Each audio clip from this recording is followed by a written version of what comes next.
sense of the word. Is as the bio says, she's a feminist, she's a mother, philanthropist, activist, and so many other ists. But the bottom line is, every time I've come in contact with Amber, she's just been a beautiful person.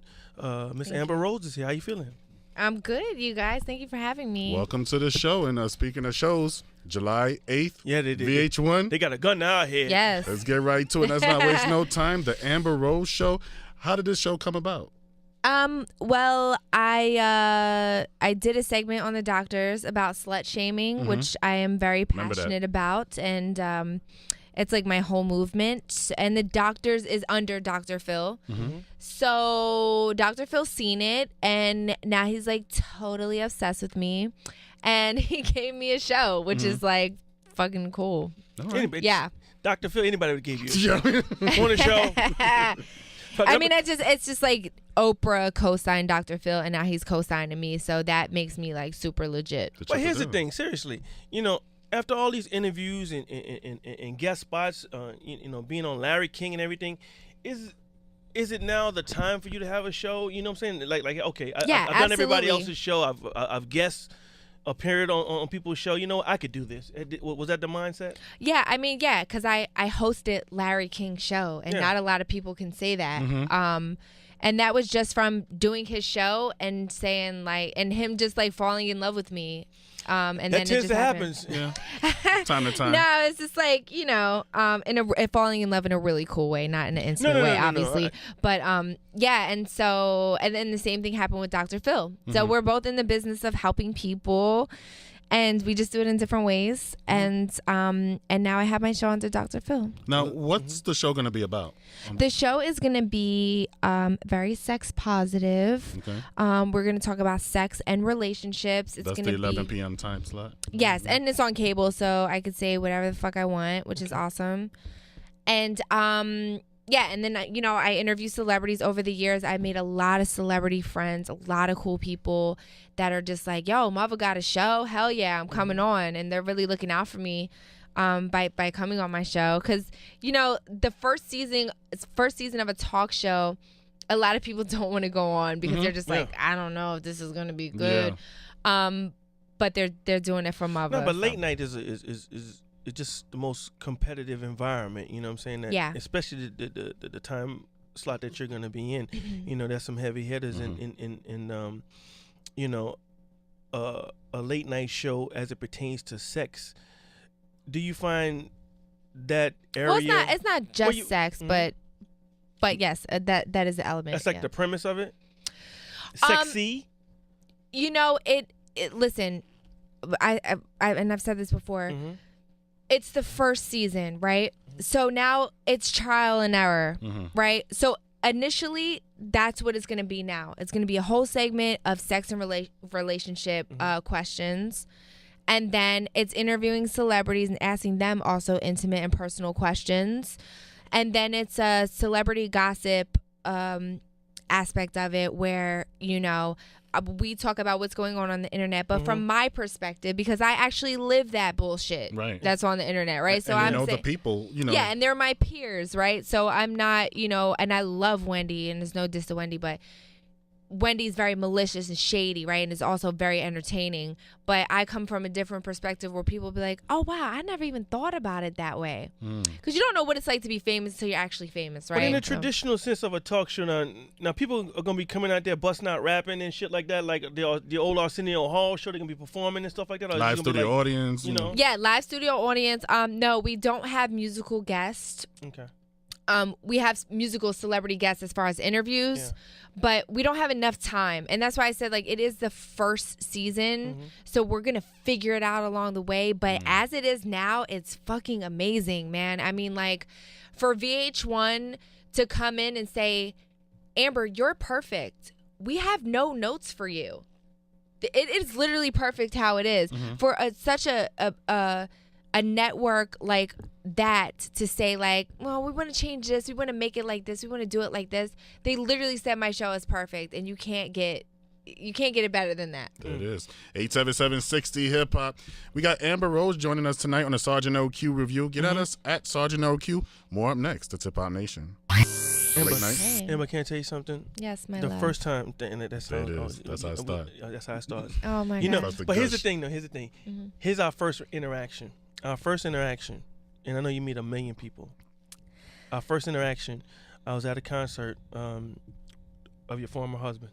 Yeah, Wiz. With Wiz and my bestie. Your bestie, and we were backstage, and the smoke was there, of course. Of course. But so appropriate. But here's the thing, though.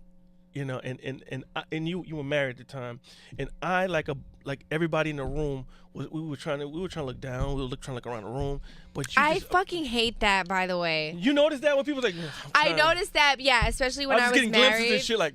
No, I'm gonna let you finish your thought, but like, it's so difficult because I'm such a personable person, and I like to have like conversation, like, yeah, how's the kids? What's going on? Blah blah blah blah. Kids is good. And then it's like. But then it's like, yeah, everybody's good. Yeah. And I'm just like, why are you not looking at me? Okay. And that was you. That was me. Okay. I tried to look at the mac and cheese and everything. I did the buffet like 2 times, but but anyway, the new show, VH1. VH1, the Amber Rose Show, July 8th. You know what I want to talk about? I want to talk about, seriously, I want to go back because you mentioned other talk platforms. I want to talk about tone. And like you said, you've been on the other end of some, and I'm an energy person now. All of a sudden, I've gotten into this energy karma phase in my life. What's going to be the tone of the things that you're going to be talking about, in such a malicious and vicious environment as social media and all these other platforms are? Well, I'm a very positive person. I feel it was only in me defending myself. I don't start trouble with anybody. I'm really like just cool.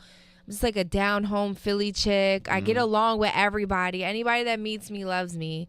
So like that's what my show is going to be about. Even when we talk about sex and relationships, it really is a no judgment zone. There's things that I haven't heard before. I can't say like I've heard everything, so nothing will shock me. There's some things I haven't heard before, and I've witnessed that filming my show. But it's in a really cool fucking way because I'm learning as well. And I'm not judgy, It's just like, wow, that's not my thing, but that's fucking cool that you're into that, and I think you should go with it.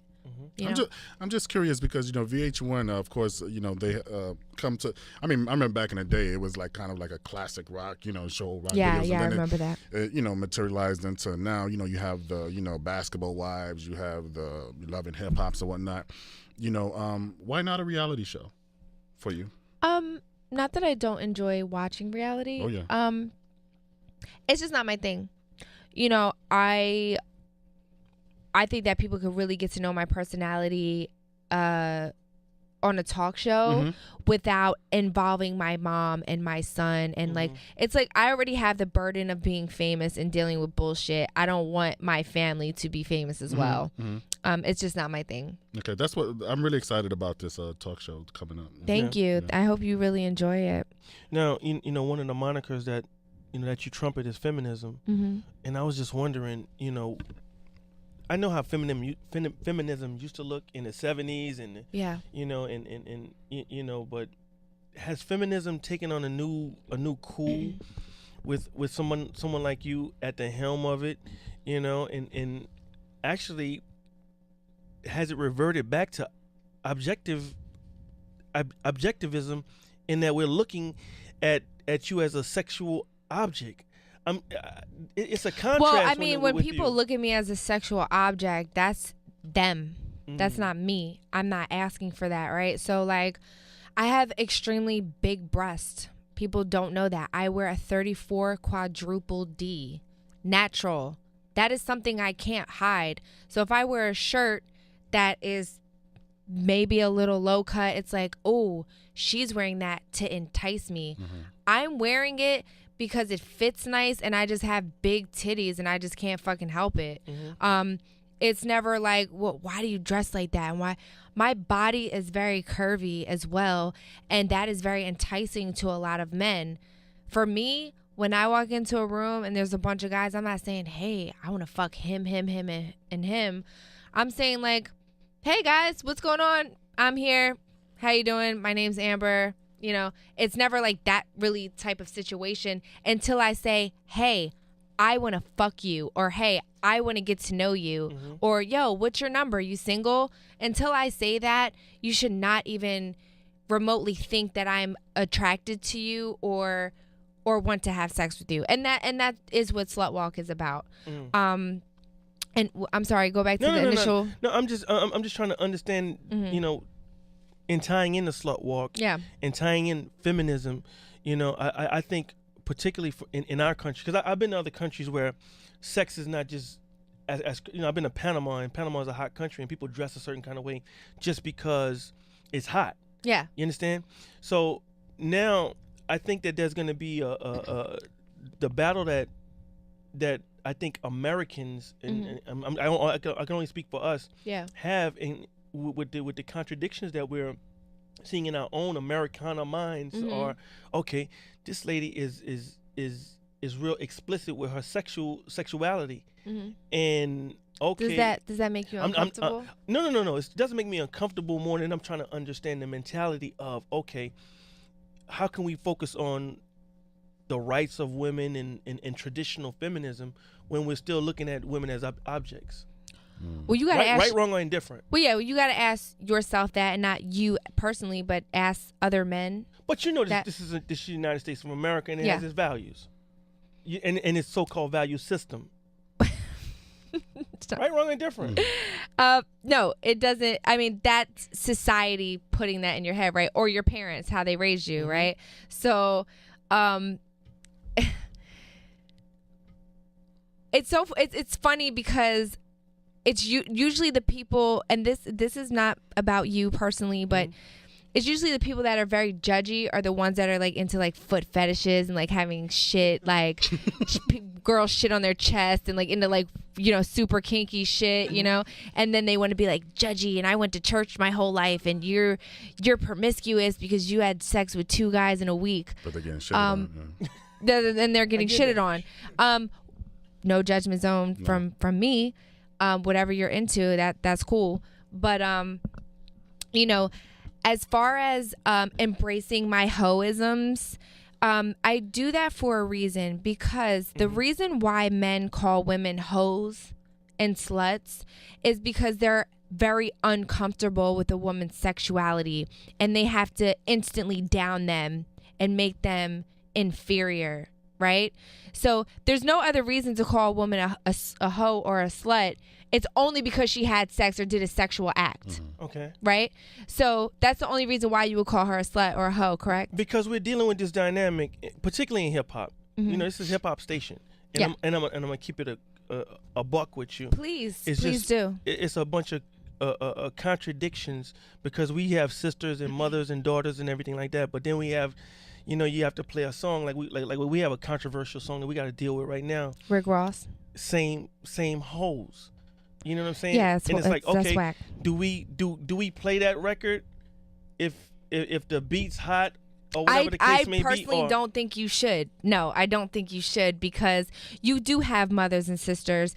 And you know what I say to a lot of guys is that if you think about the act it took your mother to have you, right? Your dad came inside your mom, raw dog, and like she like married, goddammit. She like, you know, fucked your dad. And if you have a stepdad and have brothers and sisters, your mom got fucked again by a different guy. So, no. We all have the same name. I don't know about Atlanta. I'm just saying. She probably came. 9 out of 10, she asked for jizz on her face, and she was like, you know, really into missionary. Back shots, all that. But listen, the bottom line is that your mothers are sexual beings, right? Your sisters are sexual beings. You know? Yeah. I mean, listen. Is your mother and father still married? Yes. Wonderful for you. That's not usually how it is, especially in America. And we are all sexual beings. I know I have friends and their moms. You know, they have brothers and sisters from their moms with like a couple different men. Their moms are also like 60 years old, and it's just like, hey, if I want to have more children and it doesn't work out with my husband, I'm gonna find another guy and have some more children. It doesn't make her a hoe. That's still somebody's mother. And just remember, every time you call a girl a hoe and a slut, that is someone's daughter. If you have a daughter, you should understand that more than anything. I get that. That your daughter might do some hoe shit one day. God and that forbid. is okay. Yeah. But you can say God forbid, but she will definitely have sex. Exactly. With more than one guy. And come. No. We don't have to, I'm just saying. Let's bring it back home to hip hop. Because like I'm saying, we're in a situation in a time right now where awareness, we can't just go by the 2 Live Crew thing and it was early in the in the culture, et cetera, et cetera. Like, what's your personal dynamic with the culture and saying, you know what, damn, in 2016 we're still using bitch, hoe? Well, if you just think about, and I know in hip hop that, you know, gay people aren't that cool in hip hop, but I think they're fucking amazing. And I will say this, you know, the gay community banded together and said, you know what, you're not going to call us faggots anymore because we're killing ourselves. And it's an extreme form of bullying, right? And then when you hear a rapper say faggot, it is literally offensive now. And even old songs sound. Yeah, in the old songs now. you hear faggot and you're just like, whoa. Yeah. Right? So eventually what I'm trying to do is do the same thing for women, right? So, you know, in 2025, maybe it's like, oh my God, they used to say hoe. Same hoes was out in 2016. But I'm yeah. But there's not going to be this outcry with this. Like, let's take the song that we're talking about in particular, Same Hoes. There's not going to be this type of outcry. We're not going to have a slut walk to say, you know what, let's ban this song. Or will we? I will. I for sure will. And then also, you know, when it comes to like, we fuck this girl and we fuck this girl, we fuck the same hoes. It's just like, well, the same hoes fucked you, and 9 out of 10 you came and they didn't. So if I fuck you and you come, that means I fucked you. You didn't fuck me. I didn't come. I didn't get what I wanted out of it, but you got what you wanted. So like, I did the deed, and I did it fucking good. So, you know. Is that cornball? Is that cornball character to even come out and say, you know what, me and XYZ we screwed the same girls, and or you know, listen. Is that just uncouth? I think it's corny. That's my personal opinion on it. I also think that as human beings, like I said earlier in this interview, that we are all sexual beings. Our mothers, our sisters, our daughters, our sons. If you put beautiful women and rich, famous celebrity men that we see on TV all the time that are very like enticing, right? We have crushes on them. You see a woman on TV, you're just like, wow, man, I would love to fuck her, right? So, and vice versa. Regular guys in a room with a bunch of celebrity, beautiful women. Everybody's going to fuck everybody. It's just how it is. It's natural to be attracted to successful, good-looking people. It's just how it is. So, like, when you have a bunch of celebrities in the room, men and women, they're going to all fuck each other. That's why all celebrities fuck each other. It's not, I mean, listen, if that was a secret, it's not a secret now because I said it on the show. Everybody fucks each other. So why is it the shaming of the woman? And you know, and I hope that we tackle things like this on the Amber Rose show that's premiering July 8th on VH1. Yes, 11 o'clock p.m. 11 o'clock p.m. You know, will we tackle stuff like this, and will there be a push for topics like this to say, you know what, listen, yes. You know what, hey, just like you guys sleep around, we sleep around, and guess what? If you sleep around, you have to walk in it's shame. not that we even sleep around. What I want you guys to understand is, right, and what I said at my slut walk last year, I was called a slut when I was a virgin. Damn. For the simple fact that I was beautiful and I hung out with guys. I hung out with all the boys. I grew up in Philly. I played wall ball and stick ball. That was my thing. I was really into sports. And like I liked to hang with the guys. I really wasn't in the double dutch like that. So I was always with the boys, right? So it was like, gosh, she a hoe. I know all them boys be feeling on her butt. I know da da da da. And it really was not like that for me. I was a late bloomer compared to all my friends.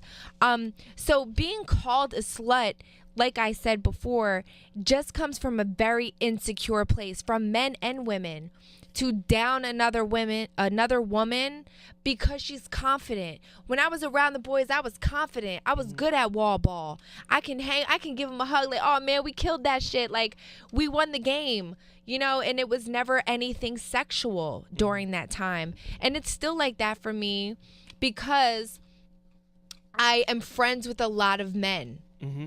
My whole team is men. I'm a feminist and my entire team is men, right? Am I fucking any of them? No, I'm not. Would people assume that I possibly could be? Yeah, because they look at me in a sexual way. They think I just fucking have orgies all day, and that's really not my life. That's their perception. Yeah. Sarge No Q Revue. Amber Rose, the lovely Amber Rose is here with us. So you know what? Hey, listen. You know who knows the next time you're gonna be here? So I gotta get off all my stuff. Okay. So you know, I actually read the book. You know, How to Be a Bad Bitch. Mm-hmm. And you know, I was just checking out this whole idea of a date with you. Mm-hmm. You know, and you know, in the book, you know, you like bowling, like a movie. What's an ideal night out with you and the like? You know, should you pick one of us to say, you know, I want to fuck you? Or what's your number? Like, it's so cute. Who would be the ideal night? You know, like as a great guy. A great guy. I would say someone that, you know, treats me like a lady. You know, I do all the Steve Harvey shit, the opening the doors and everything. I love that. You know, I really do love that. If you pick me up for a date, I would love flowers. I would love for you to open the door into the restaurant, pull my chair out, you know, stuff like that goes a long way with me. You know, just a all around nice guy. And for me, I'll respect you more if you're honest. If you sell me a dream and I find out that you're just lying, it's just like, you didn't have to do that. You could have just said you were talking to 5 other girls and I would have give me the option to either take that or not. What about if you're a dude that, you know, financially you're not, you know, in that realm, you know, you make $20,000 a night? No, that's too low? That's too low. Okay, well, give me like a more reasonable price. That's not reasonable. Like 80K for you? No. 25. No. You say 25 a year? Yeah, 25 a year. 100K? 100K a year? Yeah. No, baby. I'm sorry. You know what? But that's superficial. No, it's not. It's my personal preference. I make way more than. What if I have a great personality? What if I understand that. Chairs the difference is that my personal preference, I don't want to have to take care of a man. I want somebody that's on my level that either makes as much as me or more. That's just a personal preference. It would be hard to date a regular guy because I would pay for everything and it would turn me off. It's honest. Hey man, on that note, Lando, we struck out. Yeah. And 20,000 a year. Sorry. Sorry, guys. The Amber Rose Show, July 7th is the premiere at 11 p.m. Let me just tell you something. Sorry, guys. Honestly speaking, you know, I think that this show is going to be a just take off, and with the environment that you're having in at the time you have it in, it's going to be up for some honest talk.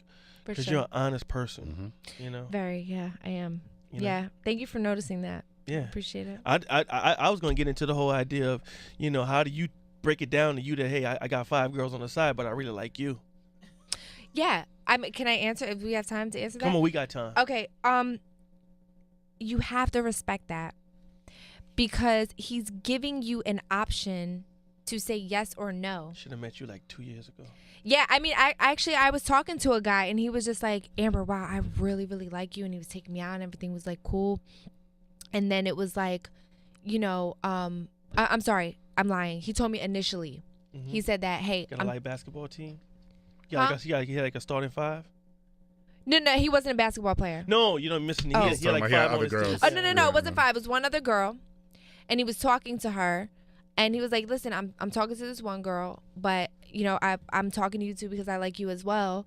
And I'm just getting to know you guys. And I'm like, this is fucking cool because I know what's going on, right? So it's like you're giving me the opportunity to say, like, because when you date somebody, you're getting to know them. That's all dating is.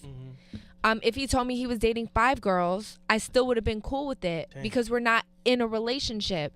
And if we got to a point where it was just like we really had strong feelings for each other, I would expect the man to then come to me and say, I just want to be with you. I don't want to be with these other. I shouldn't have to go to you and say, hey, by the way, you still talking to those other girls? Or like, you know, I would never say that anyway because I have too much pride. But yeah. We'll pick this up next time. All right. There is the next time.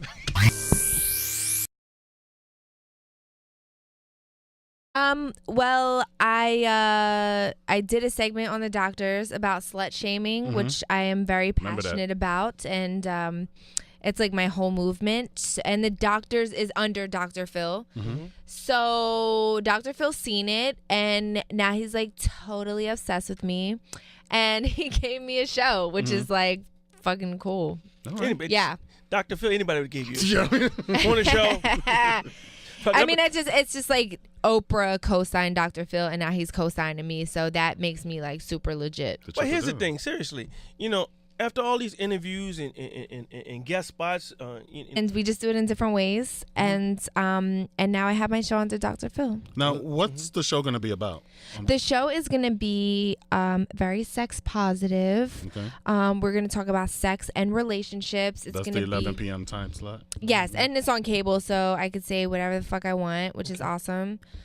And yeah, and then, you know, I interview celebrities over the years. I made a lot of celebrity friends, a lot of cool people that are just like, yo, mother got a show? Hell yeah, I'm coming on. And they're really looking out for me by coming on my show. Because, you know, the first season of a talk show, a lot of people don't want to go on because they're just like, I don't know if this is going to be good.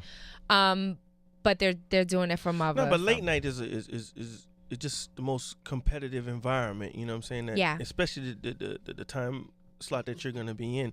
You know, there's some heavy hitters in you know, a late night show as it pertains to sex. Do you find that area? Well, it's not just sex, but yes, that is the element. That's like the premise of it? Sexy? You know, it listen, and I've said this before. It's the first season, right? You know, being on Larry King and everything, is it now the time for you to have a show? You know what I'm saying? Like okay, I've done everybody else's show. I've guessed appeared on people's show. You know, I could do this. Was that the mindset? Yeah, I mean, yeah, because I hosted Larry King's show, and not a lot of people can say that. And that was just from doing his show and saying like, and him just like falling in love with me. And that then tends it just to happen. Yeah. Time to time. No, it's just like, you know, falling in love in a really cool way, not in an instant way, obviously. No. But yeah, and then the same thing happened with Dr. Phil. So we're both in the business of helping people, and